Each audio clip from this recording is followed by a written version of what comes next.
Students welcome. आज की video में हम बात करेंगे हिंदी भाषा शिक्षण व अधिगम। भारत में हिंदी समझने वालों की संख्या नियर अबाउट 75% है। भोपाल में 10वें विश्व सम्मेलन में सरकार की तरफ से हो रहे प्रयासों को इन्हें स्पष्ट किया गया है कि हिंदी संयुक्त राष्ट्र भाषा संघ की छठी आधिकारिक भाषा के रूप में बनाया जाएगा। जो हिंदी भाषा है उसको भारत में ज़्यादा लोग बोलते हैं, नियर अबाउट 75%। किसी भाषा को सीखने के क्रम से प्रथम 4 कौशल ज़रूरी हैं। हमने कोई भी भाषा उसको सीखना है अगर, तो हमें जो 4 कौशल हैं उसमें जो निपुणता है वो होनी चाहिए। हिंदी में भी यही 4 कौशल हैं, जैसे कि समझना, बोलना, पढ़ना और लिखना।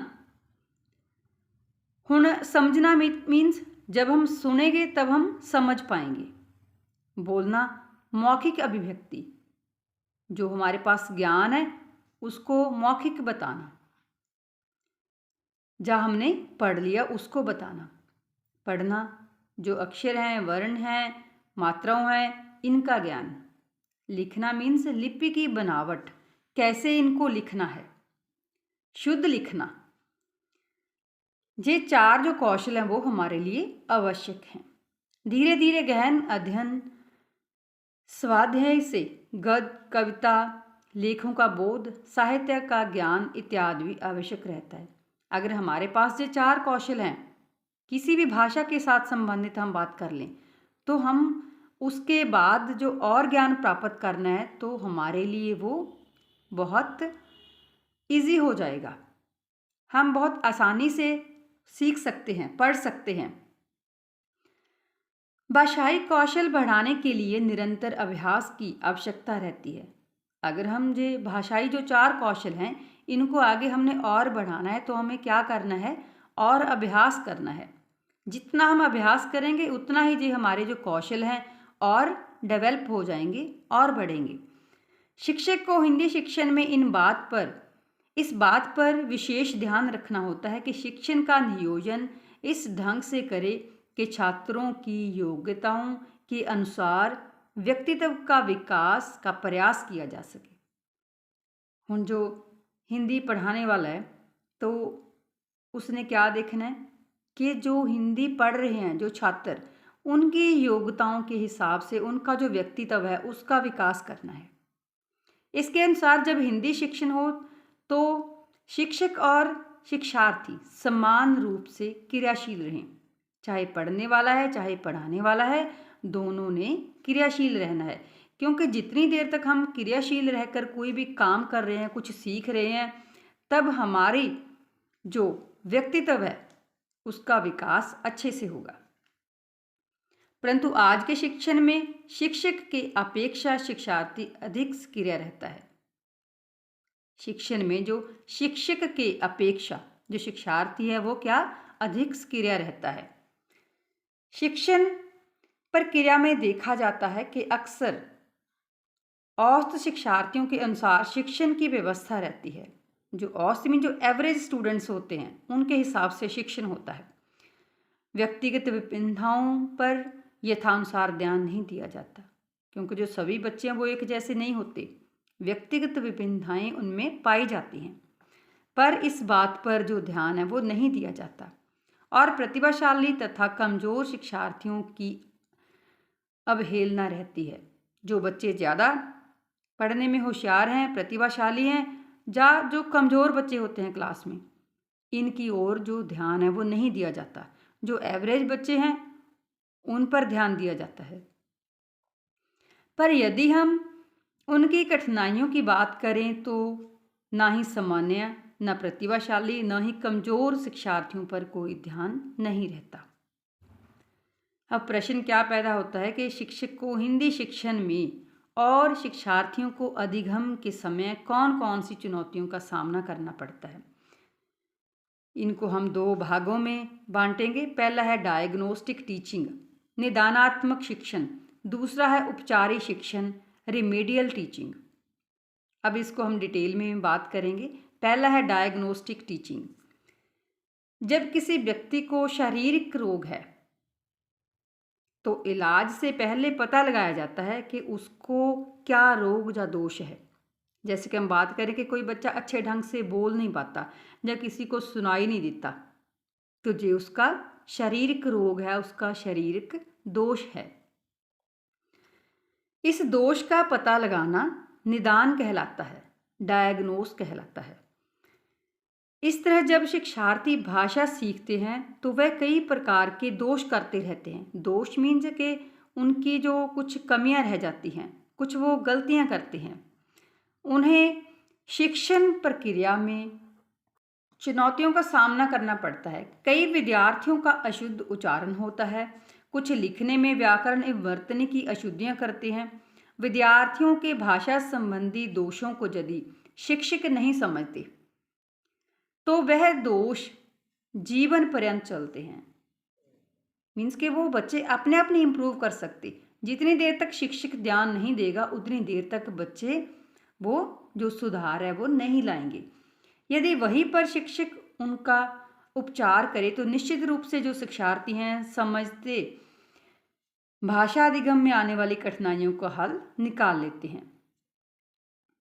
निदानात्मक शिक्षण से जो भी दोष पकड़ में आते हैं, मीन्स जो भी कोई दोष है पाया जाता है, तो उन्हें जो शिक्षक समझकर शिक्षार्थियों की जो परीक्षाओं से वो पहले ही उनका जो हल है वो उसको करना चाहिए।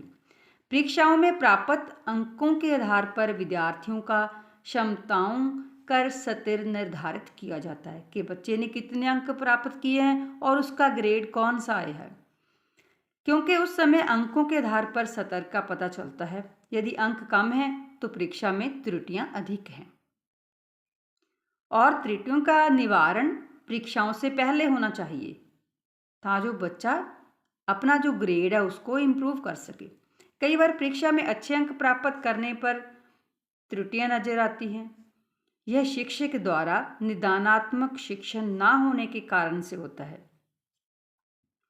सोचिए कि कई जो श, स और श के उच्चारण के अंतर को समझ नहीं पाते, शिक्षक भी उनकी ओर ध्यान नहीं दे पाते, तो यह उनकी जो ध्वनि है वो पक्की हो जाती है और बच्चे उसको ऐसे ही उच्चारते रहते हैं जैसे उन्होंने पहले दिन उन शब्दों का, उन अक्षरों का उच्चारण किया। यह सब दोषों को जानने के लिए शिक्षक की ओर से निदानात्मक शिक्षण की आवश्यकता है। इस प्रकार शिक्षक को हिंदी शिक्षण में शिक्षार्थियों की जो कुछ चुनौतियां हैं उनका सामना करना पड़ सकता है। उनका पहले पता लगाना चाहिए ताकि जो शिक्षार्थियों को भी ठीक करने का जो मौका है, अवसर है, उनको मिले। अब हम बात करें कि हिंदी शिक्षण व अधिगम संबंधी जो चुनौतियां हैं उनको पहचानना। शिक्षक अशुद्ध वाचन के लिए पता लगाए कि ऐसे कौन कौन से कारण हैं कि बच्चे हैं जो अपना उच्चारण ठीक नहीं कर रहे हैं। शिक्षार्थियों को इस संबंधी अनभिज्ञता भी हो, मीन्स बच्चों को भी ज्ञान हो। दूसरी जो शारीरिक दोष हो सकता है या फिर अभ्यास की कमी हो सकती है या फिर पारिवारिक या स्थान का वातावरण का प्रभाव होता है। ये टीचर ने, अध्यापक ने पता लगाना है। लेखन संबंधी चुनौतियों के विषय में भी उनके दोषों को पहचानना और उनका उपचार आवश्यक है। और कई बच्चे अकेला जो उच्चारण है उसमें ही नहीं उनकी कमी होती। बहुत सारे बच्चे ऐसे भी होते हैं जो लिखने में भी कोई ना कोई जो उनको समस्या वो आती है। लेखन सुंदर ना होना, उसमें सुडौलता की कमी, मीन्स अच्छे ढंग से ना लिखना, अक्षरों की बनावट में कमी, गति से ना लिख पाना, अस्पष्टता होना, विषय वस्तु को सुव्यवस्थित ढंग से ना लिख पाना, कर्मवत्ता का अभाव होना इत्यादि। ये भी कमियां जो लेखन संबंधी कमियां हैं, बच्चे की त्रुटियां हैं। हिंदी भाषा के शिक्षक को व शिक्षार्थी को मौखिक अभिव्यक्ति संबंधी भी बहुत सी जो चुनौतियां उनका सामना करना पड़ता है। देखो, अब वाचन संबंधी भी हो गई, लेखन संबंधी भी हैं और मौखिक संबंधी भी है कि जब बच्चे ने उच्चारण करना है, उसके संबंधी भी बहुत सारी जो चुनौतियाँ हैं वो आती हैं। शिक्षार्थी की मातृभाषा हिंदी है तो वह धारा प्रवाह बोलता है। यदि हिंदी द्वितीय भाषा या राष्ट्रभाषा के रूप में कुछ वर्ष पड़ी है तो उन दोनों के समक्ष बहुत सी कठिनाइयाँ रहती हैं, क्योंकि उस बच्चे ने हिंदी को कुछ सालों के लिए पढ़ा, शुरू से नहीं पढ़ा। शिक्षक अभ्यास के मौके नहीं दे पाता, क्योंकि अभ्यास बहुत ज़रूरी होता है, मगर जितनी देर तक हम बच्चों को अभ्यास का मौका नहीं देंगे उतनी देर तक बच्चे कोई भी जो अपने आप में सुधार है वो नहीं लेकर आ सकते। और जो शिक्षार्थी है वो भी अभ्यास में रुचि नहीं दिखाता। जब शिक्षक मौके नहीं देगा तो जो विद्यार्थी है, बच्चा है, वो भी इस काम में रुचि नहीं दिखाएगा। दोनों के सामने मौखिक अभिव्यक्ति की योग्यता में कुशलता का निर्माण करने में जो कठिनाई है उसका सामना करना पड़ता है। अब हिंदी भाषा शिक्षण व अधिगम को चुनौतियों को हल करने की विधियां भी हैं। क्या ये चुनौतियां जो आ रही हैं अशुद्ध वाचन के लिए हैं, लेखन संबंधी हैं या मौखिक अभिव्यक्ति संबंधी हैं, तो इनको हम कैसे दूर कर सकते हैं? पहला है निरीक्षण विधि, दूसरा है परीक्षण विधि, तीसरा है साक्षात्कार विधि, चौथा है संचित अभिलेखा विधि। अब हम इनको थोड़ा डिटेल में करेंगे। निरीक्षण विधि, इस विधि से शिक्षक सुचेत रहता है कि किस तरह की अशुद्धियों या चुनौतियों शिक्षार्थी कर रहा है, कि कौन कौन सी जो त्रुटियां हैं बच्चे में हैं, कौन सी अशुद्धियां कर रहा है। उसका कारण ध्यान से देखा जाता है कि ये बच्चा गलतियां क्यों कर रहा है। उदाहरण, यदि कोई शिक्षार्थी अशुद्ध वाचन करता है तो शिक्षक निरीक्षण से यह जान पाता है कि उसने आदर्श वाचन ध्यान से नहीं सुना। आदर्श वाचन क्या होता है? जो अध्यापक पहले बोलता है और बच्चे अध्यापक को सुनकर उसके बाद बोलते हैं। यह अब क्या पता चलेगा? कोई कानों में दोष हो सकता है या कोई पारिवारिक प्रभाव है। ऐसी स्थितियों में शिक्षार्थी को भलीभांति कारण जानकर उसे सुचेत और अभ्यास से दूर करवाया जाता है। अक्सर देखा जाता है कि शिक्षार्थी विद्वान शब्द को पहचान नहीं पाते कि आधा अक्षर वो है द है, द के नीचे ध है, ध ही लिखकर वो काम चला देते हैं। शिक्षक शिक्षार्थियों के समक्ष स्पष्ट करें कि क्या लिखा हुआ है, कौन सा जो अक्षर है वो आधा लिखा गया और किसकी आवाज़ आएगी। उनको समय देकर श्यामपट्ट की सहायता से समझाएं। दूसरा है परीक्षण विधि। अधिकांश शिक्षार्थी अपने अपमान की वजह से बहुत सी त्रुटियों को व्यक्त नहीं करते। बच्चे उन शब्दों को बोलना ही छोड़ देते हैं जिसके बारे में उनको लगता है कि ये अच्छे से उच्चार नहीं पाते। ऐसी स्थिति में लिखित और मौखिक कक्षा परीक्षाओं से जांचा जा सकता है, पर ध्यान रहे कि ये परीक्षाएं त्रैमासिक 6 मासिक नहीं होनी चाहिए। मीन्स कि आफ्टर 3 मंथ्स और 6 मंथ नहीं होनी चाहिए। कक्षा परीक्षाएं हर पाठ की समाप्ति बाद चलनी चाहिए। एक पाठ अध्यापक ने करवाया और तुरंत जो ये परीक्षा है वो होनी चाहिए। इन परीक्षाओं के अतिरिक्त कोई शिक्षा विधि में निदानात्मक परीक्षणों का भी निर्माण किया है, जिनकी सहायता से भाषा संबंधी त्रुटियों को जाना जा सकता है। तीसरा है साक्षात्कार विधि। कुछ शिक्षार्थी संवेगात्मक एवं हीन भावना के शिकार होते हैं। उनके लिए जो साक्षात्कार विधि है वो अत्यंत प्रभावशाली रह सकती है। ये विधि तभी सफल रह सकती है जब शिक्षार्थी को ये पता हो कि हमारे शिक्षक को हमसे सहानुभूति है, क्योंकि जितनी देर तक बच्चे को ये सहानुभूति का अनुभव नहीं होगा, एहसास नहीं होगा, तब तक वो अपने आप को सुधार नहीं पाएगा। शिक्षार्थी को ये पता चले कि जो अध्यापक है वो हमारे मित्र की भांति है, वो जो हमें बताएगा वो हमारे अच्छे के लिए बताएगा, हमारे भले के लिए बताएगा, हमारा मार्गदर्शक है और इंसान है। तभी शिक्षार्थी बिना किसी झिझक के साक्षात्कार के लिए तैयार हो सकेगा। शिक्षार्थी का शिक्षक के साथ पूर्व कड़वाहटपूर्ण अनुभव साक्षात्कार से भी चुनौतियों को समझने की सफलता नहीं मिलेगी। मीन्स अध्यापक और जो विद्यार्थी है उनमें संबंध अच्छे होने चाहिए। शिक्षक को अपना व्यवहार आत्मीयतापूर्ण रखने की आवश्यकता है। मीन्स सभी बच्चों के साथ जो उसका व्यवहार है वो अच्छा होना चाहिए।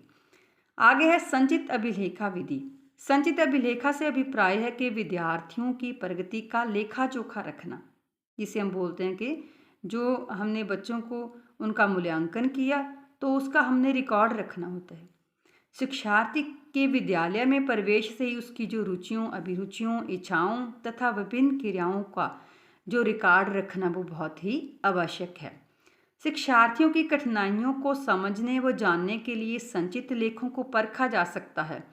केवल भाषा संबंधी कठिनाइयों का हल ही शिक्षण अधिगम प्रक्रियाओं को प्रभावशाली नहीं बनाता, बल्कि इन अभिलेखों से शिक्षार्थी का मानसिक विकास कैसे हो रहा है, उसका बौद्धिक विकास कितना हुआ है, इसकी प्रगति का भी जो हम लेखा जोखा वो लगा सकते हैं।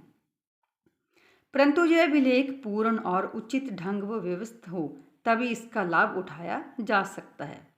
अब दूसरा हम बात करेंगे रेमेडियल टीचिंग, उपचारी शिक्षण। उपचार शिक्षा से अभिप्राय है कि हिंदी शिक्षण में शिक्षार्थियों की भाषा संबंधी चुनौतियों का निराकरण करना।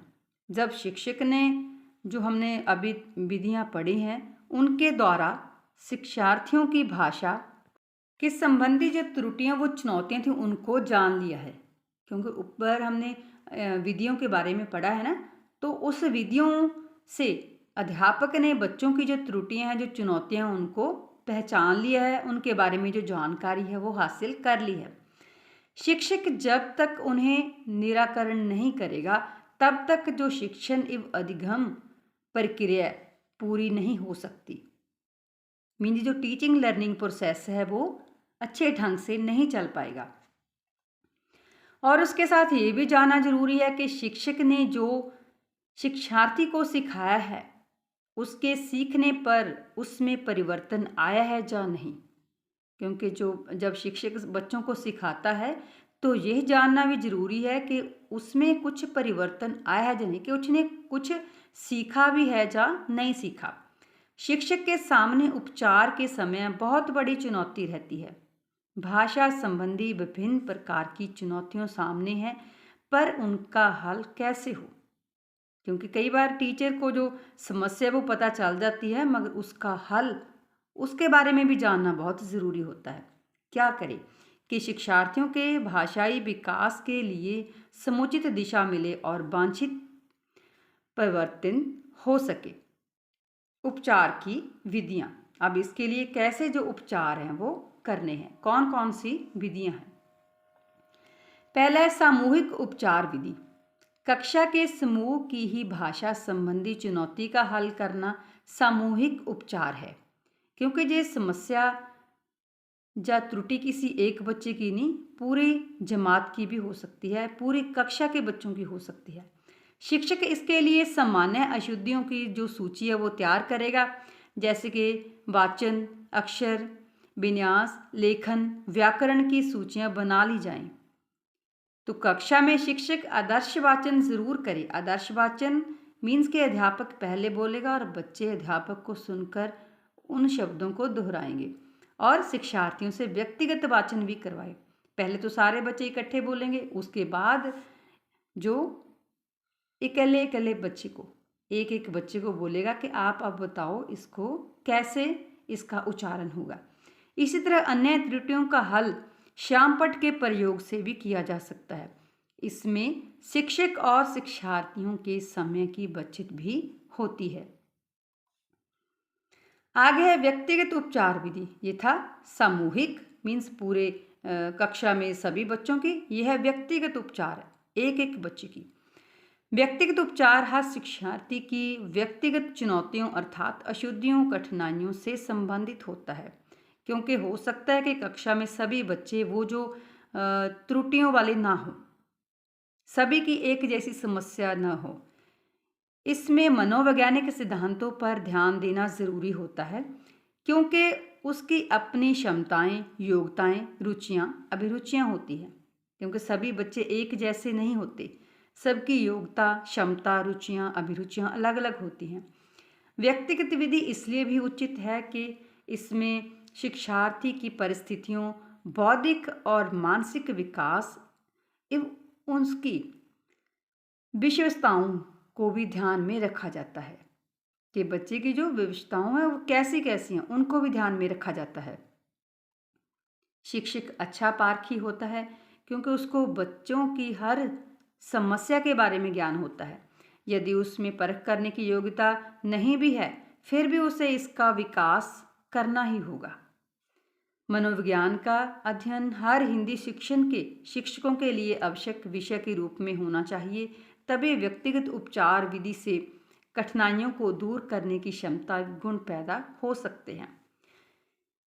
इसके अतिरिक्त शिक्षक शिक्षार्थियों का उत्साह भी बढ़ाता रहे, क्योंकि जितनी देर तक हम बच्चों को मोटिवेट नहीं करते उतनी देर तक जो बच्चे हैं वो आगे सीखने के लिए नहीं बढ़ेंगे और उनके दोषों का कक्षा में चिल्लाकर बताने से वह अपमानित महसूस करते हैं।